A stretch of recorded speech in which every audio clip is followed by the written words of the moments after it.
امروز میخوایم در مورد چند تا قانون صحبت کنیم که باعث میشن استایل خیلی بهتری داشته باشیم. قانونای ساده‌ای که به ما کمک میکنن ظاهر ما خیلی زیباتر دیده بشه. این ویدیو رو من فاطمه و دوستم آلاله که مثل همیشه پشت دوربینه برای شما درست کردیم.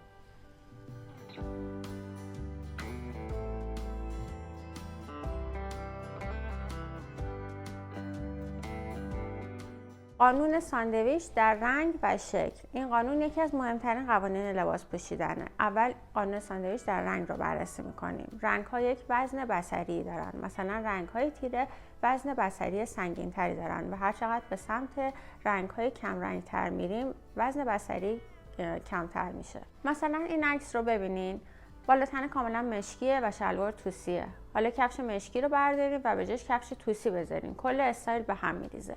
بالا تنه با رنگ مشکی کاملا سنگین به نظر میاد و پایین تنه با رنگ توسی کم رنگ سبک. اصل پوشیدن کفش مشکی اون توازن پیدا میشه. رنگ توسی شلوار مثل وسط ساندویچ و رنگ های مشکی بالا و پایین مثل نون ساندویچ دیده میشن. در اصل با قانون ساندویچ ما توازن بصری ایجاد میکنیم.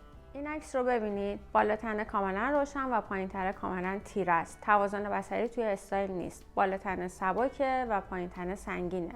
کافیه کفش مشکی رو با کفش سفید یا توسی عوض کنیم. قانون ساندویچ اجرا میشه و استایل ارتقا پیدا میکنه. یا این استایل همونطور که میبینید توازن بصری رعایت نشده. بالا تنه تیره و پایین تنه روشنه. برای توازن بصری لازمه که یا پیراهن روشن انتخاب بشه یا کفش تیره انتخاب بشه. البته فراموش نکنیم که این قانون نمیگه که دقیقاً باید دو تا نون ساندویچ یه رنگ باشن. کافیه که وزن بصری رنگ‌های بالا و پایین درست انتخاب بشن. همونطوری که توی این عکس می‌بینین کفش‌ها و پلیوری که روی دوش این خانم هستن هر دو تیره انتخاب شدن ولی همرنگ نیستن و به خوبی قانون ساندویچ رعایت شده و استایل اون توازن بصری رو پیدا کرده. این قانون در مورد شکل هم هست. یعنی چی؟ مثلا این عکس رو ببینید. کت اوورسایز و چانکی بوت. قانون ساندویچ در شکل رو به وجود آوردن که اگر به جای این بوت‌ها یه بوت ظریف بذاریم توازن ترکیب به هم میریزه و خیلی خوب به چشم نمیاد. اگه بخوایم از بوت ظریف استفاده کنیم کت نباید اوورسایز باشه. یا در این عکس پلیور اوورسایز و چانکی بوت و در قسمت دامنی با پارچه لطیف و جمع و جور رو می‌بینیم. قانون ساندویچ هم در رنگ و هم در شکل توی این ترکیب رعایت شدن. در نتیجه ترکیب کاملا چشم نواز، حرفه‌ای و شیک به نظر میاد. هم برعکس این عکس همونطوری که می‌بینید توازن توی این استایل وجود نداره. کافیه که این کفش‌های ظریف با یه جفت کفش چانکی عوض بشه یا اینکه این پافه با پالتویی که اوورسایز نیست عوض بشه. در هر دو صورت تعادل بصری درست میشه و استایل ارتقا پیدا میکنه. قانون رنگ‌های یکسان. باید توجه کنیم که وقتی از رنگ‌های یکسان توی استایل استفاده میکنیم به این توجه کنیم که این رنگ‌ها یکسان ولی در تونالیته‌های مختلف استفاده بشن. منظور از تونالیته درجه تیرگی و یا روشنی اون رنگ هستش.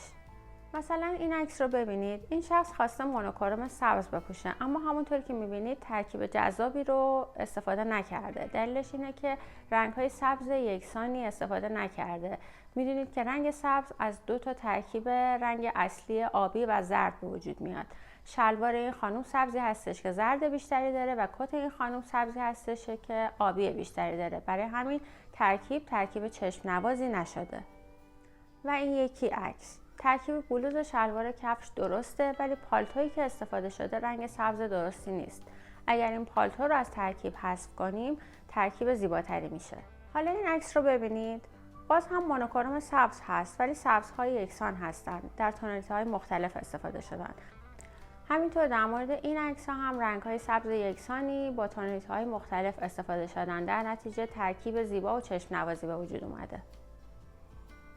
به یاد داشته باشید که وقتی که میخواین از رنگ‌های یکسان استفاده کنین زمان خرید بقیه آیتم‌ها رو هم مد نظرتون داشته باشین. اگه میتونین عکس اونها رو همراه خودتون داشته باشین، اگه میتونین خود اون آیتم رو همراه خودتون داشته باشین، به خاطر اینکه توی آیتم‌های مونوکروم امکان نداره که فقط با استفاده از حافظتون بتونین خرید درستی داشته باشین.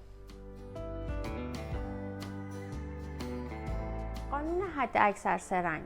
اگر به رنگی پوشیدن علاقه دارین فراموش نکنین که توی یه ترکیب حد اکثر از 3 رنگ استفاده کنین. استفاده از تعداد رنگ‌های بیشتر باعث میشه که استایلتون هماهنگ به نظر نرسه. اگر 2 رنگ خنثی همراه با یک رنگ داشته باشیم، مسلماً کار راحت‌تری داریم برای استایل کردن.